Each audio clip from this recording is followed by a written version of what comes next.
Hi, and welcome to Enchantment of Eternity's review for The Expanse, Season 3, Episode 5, Triple Point. This video is part of a series of videos where I review episodes of The Expanse, so I'll have to start with a spoiler warning for The Expanse. Up to Season 3, Episode 5, if you haven't seen up to this point, you may not want to watch this video, otherwise some things may be spoiled for you. However, this video will not contain spoilers from the novels, so if you haven't read the novels, you are safe from spoilers. However, I will have a spoiler section at the end of the video for those who have read the novels, but I will give a proper spoiler warning before doing so. So, that was a damn good episode. I had tears in my eyes at the end of the episode, not because it made me sad, but because it was so good. I love a good mutiny story, and this was a damn good one. This episode exemplifies The Expanse's status as a cutting-edge show that isn't afraid to go in unexpected directions, and this episode actually elevates the story from the source material in very impressive ways. The first half of the episode was mostly set up and character building, but I think that just makes the payoff when things do go down that much more powerful and satisfying. This episode also ends on a cliffhanger that has me wishing I had a time machine where I could jump a week into the future to see the next episode. So really it was part 1 of 2. Now it's hard to be sure without having seen part 2, but it seems to me that this episode does an amazing job at being part 1, at raising the stakes and the tension in the best ways imaginable, but not just coming off as a setup episode, but a strong story in its own right. So let's start off with the Rosanate and their crew, as we get a lot of interesting character beats in this episode. Let me first start with the revelation that Naomi was right about Avasarala, that she does in fact want the protomolecule so Earth can have a sample as well. Now this goes against what I had predicted, as I thought that Naomi was completely wrong and Avasarala didn't want the protomolecule, and I even went as far as to say it would be against her character. Now, I don't necessarily take back what I said, even though that did in fact end up being the case, because the way in which they revealed it made sense. Because Naomi wasn't completely right, because she thought Avasarala wanted it as a weapon for Earth to have so they can stay in the game, and that's what I thought would be out of character for Avasarala. But the way she puts it here makes a lot of sense, that she wants it in order to study the protomolecule and help protect against it, and it's less about Earth dominance and more about survival of the entire human race. And the thing is, I totally believe her, and I think she's being completely sincere. However, it remains to be seen if Holden believes her, and frankly, I think that he's right to have his doubts, because he doesn't know Avasarala the way that we do. So I think her whole spiel about being adults in the room was kind of the wrong approach and comes off as a bit too overtly manipulative, but I could be wrong. But speaking of Holden, we see him and Naomi begin to reconnect even more, as Holden has to admit that she was right about Avasarala, and then Naomi gives a heartfelt, what I would call half-assed apology. It's heartfelt because she's being sincere, but it's kind of half-assed because she doesn't take full responsibility or admit what she did was wrong. She admits the way she did it was wrong and that she should have trusted Holden more, but still holds on to, oh, the belt needs the protomolecule. Now, I'm not passing judgment on her or saying that what she did was wrong, but it's obvious that Holden strongly believes that it was wrong, so any apology that refuses to acknowledge that will be half-assed in his eyes. So he gives a half-assed forgiveness, which is kind of appropriate, where he says that he'll never be okay with what she did, but can understand why she did it and respects her strength and character. Now, I call this half-assed, but at least they're being truthful and telling it as it is, which I think may in fact be more powerful, and I do think they are now on the path to reconciliation, as I do think they understand each other better now. And of course, Naomi confesses that she's had a son with a man in the OPA who took him away from her, and that turned her numb and unfeeling. and that everything that they've been through with Holden made it impossible for her to stay numb, though, and that does make a lot of sense. And I think Holden himself understands this, so I wouldn't be too surprised if these two get back together and are back on good terms pretty soon, but we'll see. So we also get further development in Alex's storyline, and as last we heard, his ex-wife told him that his family wanted nothing to do with him, but then he gets a message from his son who explains that he doesn't feel the same way, and that although he was mad at first, he realized that his father is a part of something greater and that he is very proud of him. Now, this was a very touching moment for Alex, as hard as it was for him to hear his ex-wife's rejection, but this probably soothed those wounds, so it was a touching scene. But more than that, when his son says, "I hope you come home soon," it really drives home the point that Alex has something to come home to, which means he has something to look forward to, like a home visit and a son to see, which sets him apart from Naomi, whom we just learned has a son but no idea where he is and basically has no home or family to return to, but Alex does. So this most certainly may inform his motivations going forward. Also, I got the impression from his son that he thinks Alex is still in the MCRN. Maybe I'm wrong about that. It's just an impression that I got. Anyway, we also get further development to see that Amos is looking out for Prax as they target practice together, and Amos makes a promise to look after him when they go to Io.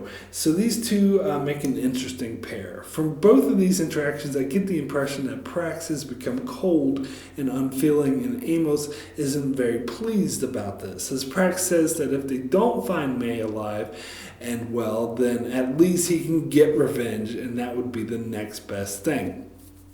And Amos is visibly disturbed by this. Now, at first glance, this could seem hypocritical of Amos, whom himself is a non-feeling and all about revenge and just kills people willy-nilly. But really, you can tell that he mourns his loss of innocence and doesn't like seeing the same thing happen to Prax, as it's obvious that Prax has pretty much lost all hope that May is okay, and he's already put himself in the mindset that she's gone and there's nothing he can do about it. So in his mind, he's just going down to Io to confirm that, which I can understand why he has that mindset, has a defense for the moment that he's pretty sure will come when he learns that she's dead. The big question is, though, is this damage to his character permanent, or this is something that he can move past if he is ever reunited with May? I think to some degree yes, and some degree no. At any rate, this will be really interesting to see where the show takes his character. So Bobby Draper is obviously still affected by her traumatic experience with the protomolecule monster who killed her entire squad. And it seems she is still harboring a need for revenge against the protomolecule monster as she tries to prepare her suit to take on one of them. And when Alex points out that the plan isn't to engage the hybrids but to run from them, she simply says that she knows the plan. Now, one may interpret this as her being prepared for the worst case scenario if they are forced to engage the hybrids, but I think from her behavior that it's apparent that it's more than that. To evoke a cliche, it's personal, and she definitely has some issues when it comes to the protomolecule hybrids, which is another added moment of tension going forward. So we see Holden, Amos, Prax, and Draper go to Io in an attempt to penetrate the compound, which has a sealed door and they have to drill through, but I'll get back to this shortly. For now, let me get into the compound on Io with Jules Pierre Mal and Dr. Strickland as we see them question Katoa, who has advanced quite a ways in this transformation into a protomolecule hybrid. He's advanced so much that he now has to be played by a different actor who is obviously much older, which makes it a bit hard for me to consider this the same person as Katoa, but whatever, suspension of disbelief and all that. At any rate, Mal mainly wants to find out about what the protomolecule on Venus is up to, which, as I mentioned before, is a somewhat noble and selfless goal. And I do believe his main motivation, much like Avicerella's, is the survival of the human race rather than personal ambition. That being said, he's still a despicable asshole, and what he's doing here is quite evil. As he's all okay to turn innocent children into monsters. So he questions Katoa and talks about work on Venus and that you can't stop the work, and the work will be finished too. Now, in the second season, when Miller was on Eris, when it was plummeting towards Earth, he was talking to the protomolecule version of Julie Mal, and she also mentioned the work. When Miller suggested that they not go to Earth, she said, "You can't stop the work," and she seemed almost in pain when she said it. So Miller said, "Fine, don't stop the work, but go to Venus instead of Earth, and the work can continue on Venus." Now, this move did, of course, save the lives of everyone on Earth and perhaps prevented humanity from being wiped out. But the work did indeed continue on Venus. And we get a follow-up here where Katoa says, "The work is almost done. Soon the work will be finished." And it was a very effective, creepy horror scene, particularly when Katoa starts freaking out and trying to smash through his module. I found that particularly creepy and very ominous. It reminds the audience that the protomolecule is still on Venus, doing whatever it's doing, so I do actually agree with Mal's urgency to discover what that is. However, any smidgen of sympathy I may have once had for Jules Pierre Mal was completely wiped clean when Dr. Strickland informed him that Katoa could no longer communicate and that the next logical candidate to undergo the treatment is May, and Mal says, "Go ahead." What an asshole. Not only has Mal actually connected and grew to care about May, and she in turn trusts him, she clearly reminds him of his own daughter, and yet he has no compunction about ordering that she undergo a fate worse than death. It's almost as if he ordered the death of his own daughter again. So, fuck this guy. Story-wise, though, this does really raise the stakes. As time is running out for May, and at the same time we see Prax and the others are on their way to rescue her, but will he be too late? It does raise the tension level nicely, particularly when we see May strapped down, ready to undergo the treatment, but then Mal and Strickland notice the facility come under attack. So yeah, really high tension stakes.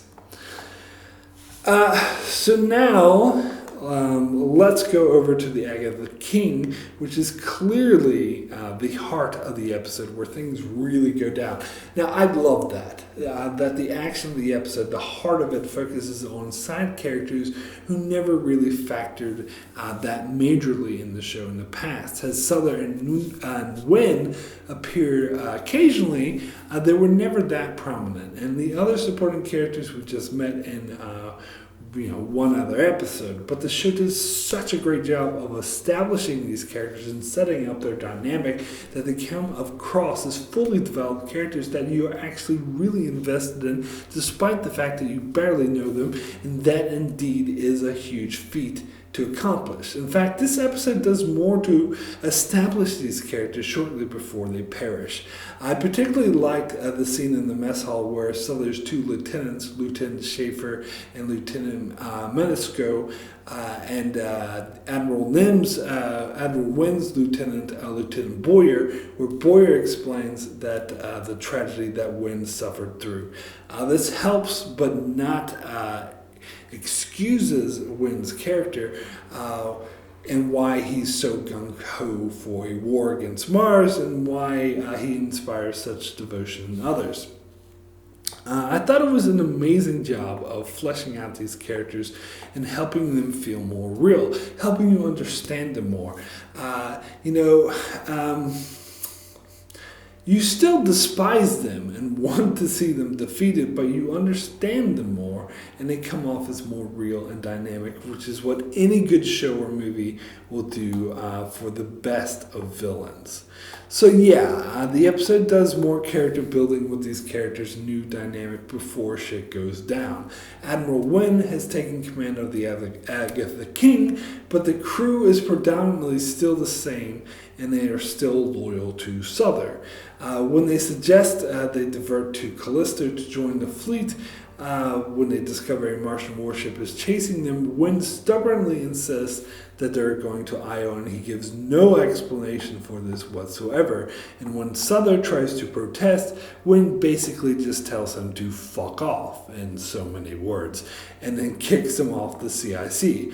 So his lieutenants come to him while he's eating, and I absolutely love this interaction between them as they report that Wynn has been communicating with Io and the UN back and forth and hiding all these messages, which is fishy as hell. But I love Suther's response, which was simply to ask them if they had been monitoring Wynn's communications. And he says it like it's an accusation, and I like their response was just like, yeah.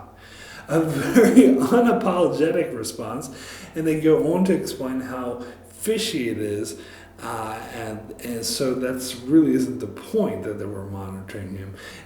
The point is that he's definitely up to something. And then they told him that they had been talking to his supporters in the fleet and the other ships and see which ships would back him if he were to make a move, to which he said, make a move.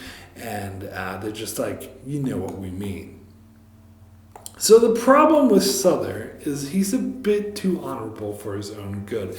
It's almost like he has the Ned Stark problem. He's definitely a good man, which is why Avasarala trusts him and why he inspires so much loyalty amongst his officers. But the problem is he's just a bit too honorable. Like the lieutenants seem much better suited, more capable of doing what's necessary, where the concept of defying Wynn is repugnant to him.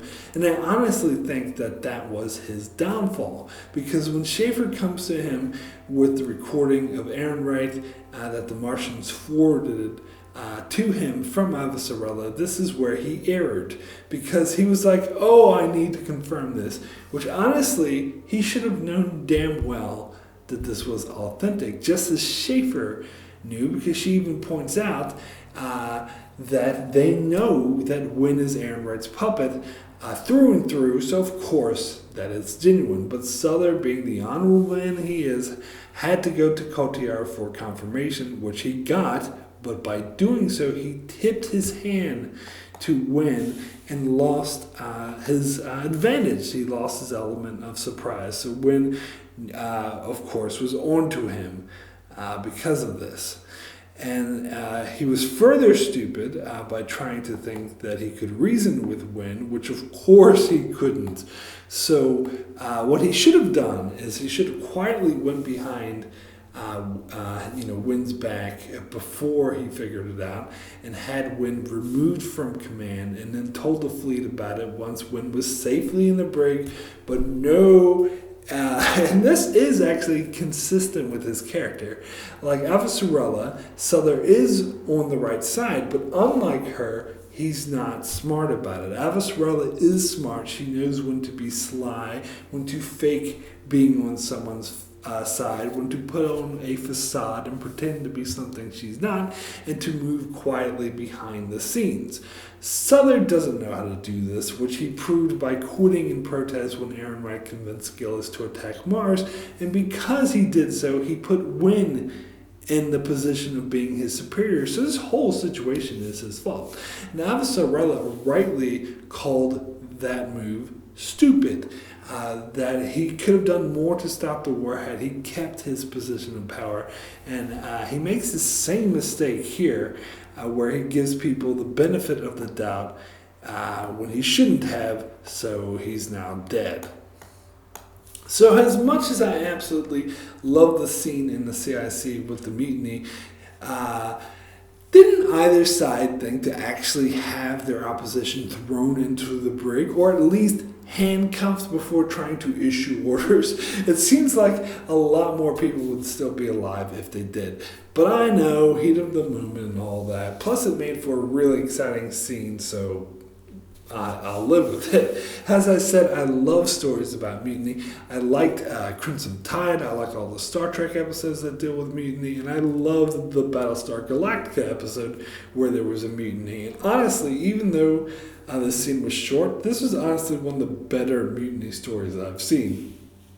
As I said, the way it was set up for and the way they established all these characters was perfect. And the way it was executed was perfect. As Suther steps up and finally takes control of the ship when he sees a chance for peace and a chance to reason with the Martians. But unfortunately, as I said, they didn't cement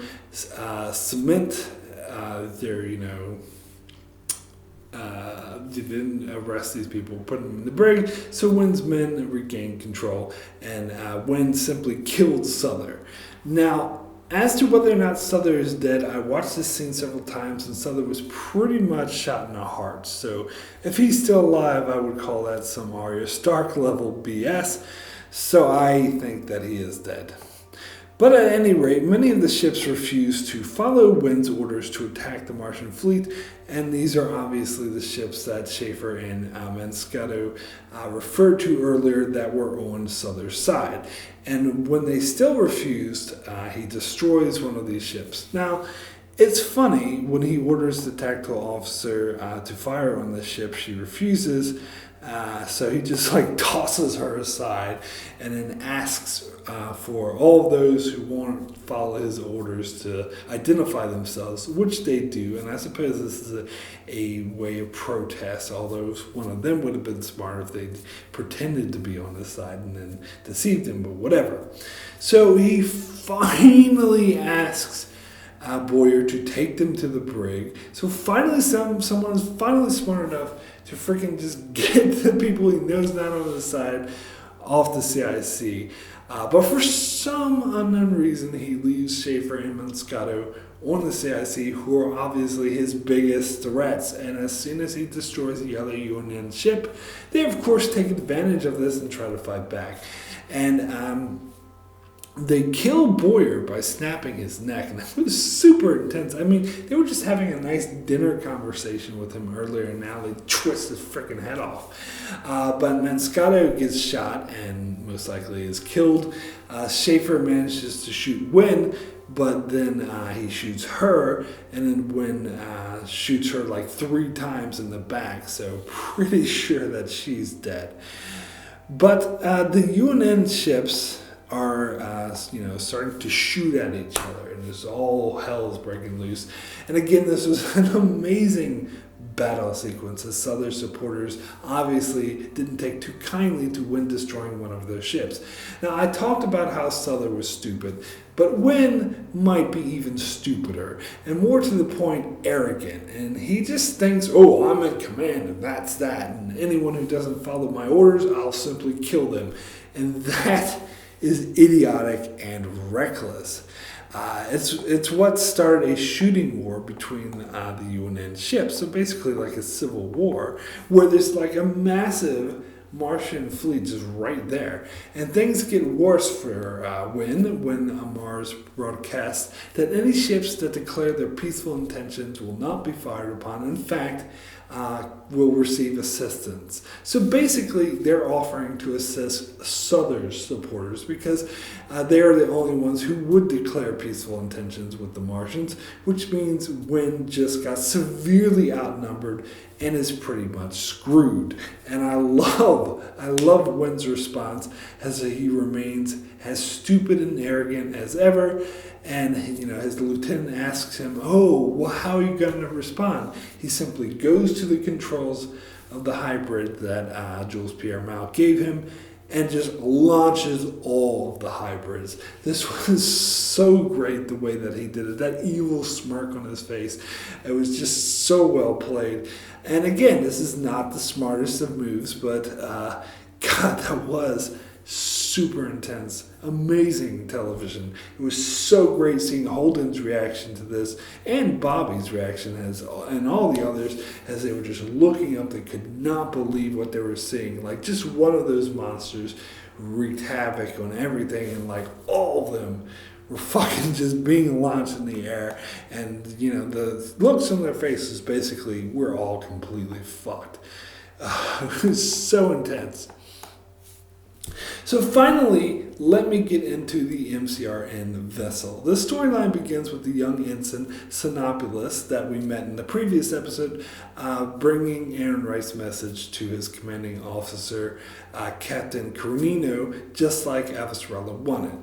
And her reaction is pretty much what I thought it would be, and that is to say, not that receptive, which is kind of understandable because it is asking a lot to forward a message from Avasarala, a high-ranking UN official, to a UN admiral when they're in the middle of the war with the UN. And I like her XO, Lieutenant Durant, who is played by that actor who played a Cylon on Battlestar Galactica. So the whole time I was just like, no, don't listen to him, he's a Cylon. But at any rate, he was kind of the stereotypical asshole who questioned everything that wasn't about towing the line. But I thought he actually worked well in that role. I love how when Sinopoulos mentioned Draper and Avasarala were on the Rosanate, he was just like, oh, who else was there? The fucking Tooth Fairy? That was great. And I'm glad that he didn't try to relieve the captain of duty and take command himself, because that would have been too much. I mean, just too much. You can't have two mutiny storylines going at the same time. But I did really like how Captain Carnino was a reasonable captain, someone more like Suther, who ultimately doesn't want war because she's smart enough to see that this war could lead to the end of the human race. The commander could have easily ended up being someone like Wynn, who was just like, war, war, war, war. But she was someone who was hesitant at first, but smart enough to recognize an opportunity when she saw one. And I love how she was testing the UNN to see if they would fire first. And her talk to her XO about what war is, and that's made up of three things, and that the message represents luck. That was a great interaction. I really loved that scene. And I, of course, loved how when the UN ships started attacking each other, she was smart enough not to get involved, and when her XO wanted to get involved. And of course, she has that recording of Aaron Wright, so she knows what's going on, and she knows that's an internal conflict between those who are corrupt conspirators and those who want to stop this illegal war. And since ending the war is something that she wants very much, she's smart enough to side with Suther and his supporters, which is not an easy thing, mind you, because they're still enemies. Like she's mentioned earlier in the episode that Suther destroyed a lot of Martian ships, but she's smart enough to see the big picture, and I love that. It shows that Mars have smart and honorable people on their side as well. So my rating for Triple Point out of 10 is a 10, the best. An absolutely amazing episode from start to finish. Even the slower paced character scenes were great, as on Rosanate. They further the explorations of the relations between the characters and their motivations going forward. And on Agatha King, it was amazing setup to get you to care about these side characters who barely appeared in the show, but it made it so much better when the shit went down. And when it did, it was super intense, well executed, had me on the edge of my seat the whole time. It was so good. In fact, those were some of the most intense and engaging scenes I've seen in any sci-fi show ever. So this episode to me is just further evidence that The Expanse is one of the greatest science fiction shows of all time. So that's it for my spoiler-free section of my review of Triple Point. I'll be on later tonight with a live discussion with Atkin Tomko, Don Willie, and Darren from D's Reviews to further dissect and analyze this episode. So join us live in the chat or catch us afterwards in the archives. The link for that video will be in the description below. Also, be sure to check out my channel as I continue to cover The Expanse, as well as many other shows like Game of Thrones, Star Trek, Babylon 5, and more. So be sure to subscribe so you can keep up with all of that. And thanks a lot for watching. However, for those of you who have read the novels, you can follow me to my spoiler section, which begins now. So, first thing I want to talk about is Katoa talking about the work. Those of us who've read the novels know what he's referring to, which is the ring system, or the slow zone, or the gates, or whatever the hell you want to call them. I thought it was a really nice setup for the Book 3 storyline, and I don't think the show is going to have any problem transitioning from Book 2 to Book 3. In fact, I suspect we might see the gate system rise up out of Venus by the end of the next episode, and then episode 7 will jump into the Book 3 storyline, but that's just my guess. We'll see. So the mutiny, of course, was very different than what happened in the novels, and as I said, I think the way the show handled it is actually better. Of course, Admiral Suther being killed is a big change from the books, but he never really appeared in the novels beyond this point, so I don't think it's really going to affect anything in the long run. And if you've seen the previews for next week's episode, you know they're going ahead with the Agatha King infected storyline, which I think will work better in the show because we're more familiar with the ship. So I think the way that the show handled it was better. And it's been established that Wynn does have controls to the hybrid, so I think they're going to go ahead with the same storyline of Holden going aboard the Agatha King. Last we saw Holden in this episode, he's on the surface of Io, which he never went to in the novels. However, the Rosanate is also parked on Io, and the show did make a point to show that the Razorback is still around as well. So I think just like in the novels, Holden will take the Razorback to go on board the Agatha King, which will be infected by protomolecule, in order to get Wynn and the hybrid control codes from Wynn. However, I don't think that Wynn will be as cowardly and forthcoming as he was in the novels. What's also different than the novels is that Kotiar is on the Agatha King. So I think Kotiar will no doubt help Holden as well. Whether or not he survives, now that's another matter. I thought that maybe he would take the place of the young ensign that helps Holden, but casting shows that character has been cast, and we know that that character in the novels sacrifices himself to save Holden. So if Kotiar were to take his place, it made me think that he would sacrifice himself. But if we do have that character, maybe Kotiar will indeed make it out alive. We'll just have to see. So it's also interesting that Naomi talked about Philip in this episode. I believe in the show she mentioned this once before, that she had a son, kind of offhand. But in the books, this isn't revealed until like book 5. I half expected her to name drop Marco in that little speech to Holden.